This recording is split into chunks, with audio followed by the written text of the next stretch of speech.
So Mus'ab bin Umair radiallahu anhu and Mu'adh bin Jabal radiallahu anhu spoke to Mu'adh bin Amr bin Jamuh. So he became Muslim. He spoke to his brothers, Mu'awwad and Khallad. There is Khalid and Khallad. Khallad is a mubalagha from Khalada. So all three of the brothers became Muslim. And their father was Amr ibn al-Jamuh, and he was a great, powerful, respected man amongst the people of Medina. But he was a mushrik. And when he saw his sons becoming religious, important points to listen to. When he saw them coming towards Islam, he didn't like it. Because many of the people, they like to be upon what they were upon before. They have this stubbornness. So he said, I want to be upon the religion that my great-grandfather, and people today, like we give them dawah, they said, oh, Wahhabi and this and that and new religion. My grandfather didn't do it. Your grandfather was some ignorant farmer who couldn't read. I don't care what he did. I'm telling you what's in the Quran. I'm telling you what's in Sahih Hadith. This is Qala Allah, Qala Rasul alayhi salatu wasalam. I don't care what your great-grandfather did.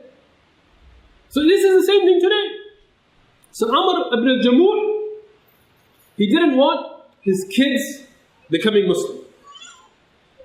So he told his wife, and his wife is Hinda. Hind, like it's a common name, not the one from Mecca. And his wife had secretly accepted Islam as well. So look at the da'wah. Mus'ab radiallahu anhu gives da'wah to Mu'adh bin Jabal. Mu'adh bin Jabal gives da'wah to his cousin gives da'wah to his brothers, all the brothers give da'wah to their mother. Now his mother is a very pious woman and a good woman. So father tells her, I don't want my kids hanging out with Mus'ab and Mu'adh bin Jabal. I don't want them getting influenced. Now, she doesn't want to be rude to her husband because he's a very good man.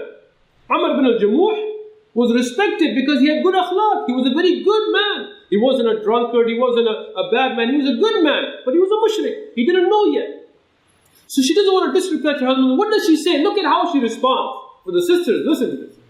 Even the husband's a mushrik. She says, to hear is to obey. Yani you said it, I obey you.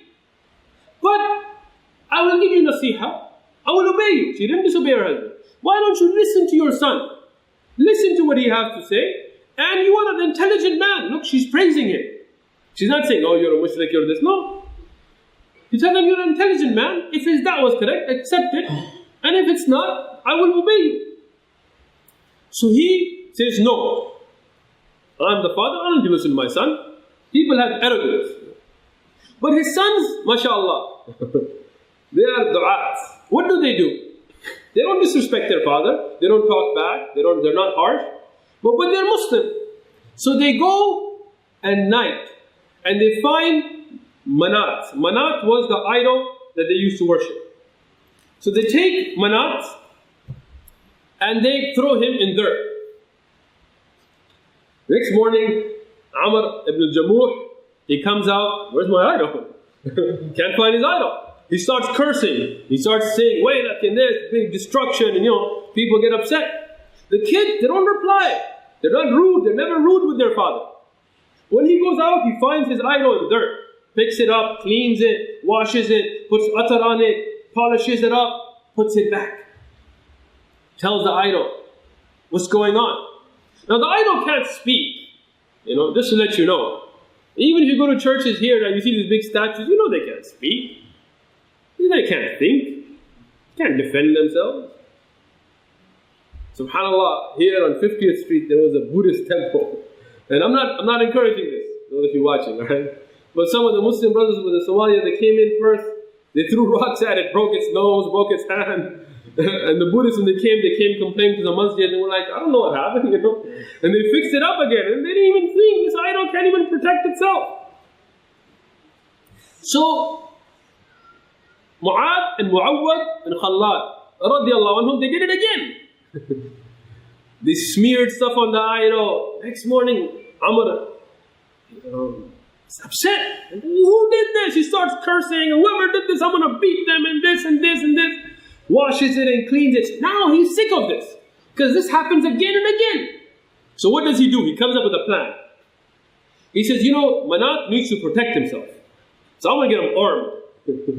Seriously, really, I'm telling you, Sahih Hadith, right? So he gets a sword and he puts it on Manat's neck.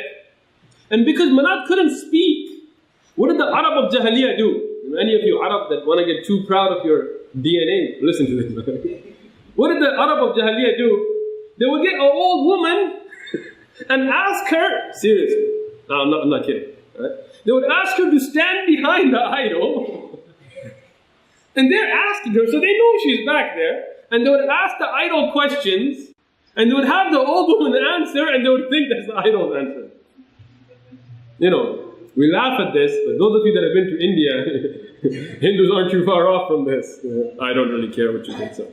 Anyway, anybody that drinks cow urine, I don't really care what they think. So, now they would send these old ladies in the back. So he would send the old lady in the back and he would tell Manat that, hey, defend yourself. And the old lady would be like, okay, whatever. So he hung the sword in the neck of Manat and he told Manat, defend yourself. Next time, defend yourself, alright? You're a god, do this, alright? You got this. I'm translating. So here, Mu'ad and Mu'awwad and Khalad, they're like, subhanallah, look at our father. And he's an intelligent man, he's an honorable man, he's a respected man. But look, hidayah is from Allah. They go, they take the sword, they take it out of Manat, they kick Manat around, they take the idol, they go throw it in dirt, and they throw it in the dump, where people would throw their filth. And they would take the sword. This morning when Amr ibn Jamuh came out, and he saw this, he was like, that's it, man. Well, that sucks. You know, he can't even defend himself with a sword. He can't be a god. And Allah opened his heart. And he became a Muslim. And he became a very good Muslim. Radiallahu anhu. That was the last straw. And some of us who are involved in da'wah, take a lesson. Sometimes you gotta get like Ibrahim alayhi salam, you know, you gotta break the rules a little bit. But with hikmah, inshallah.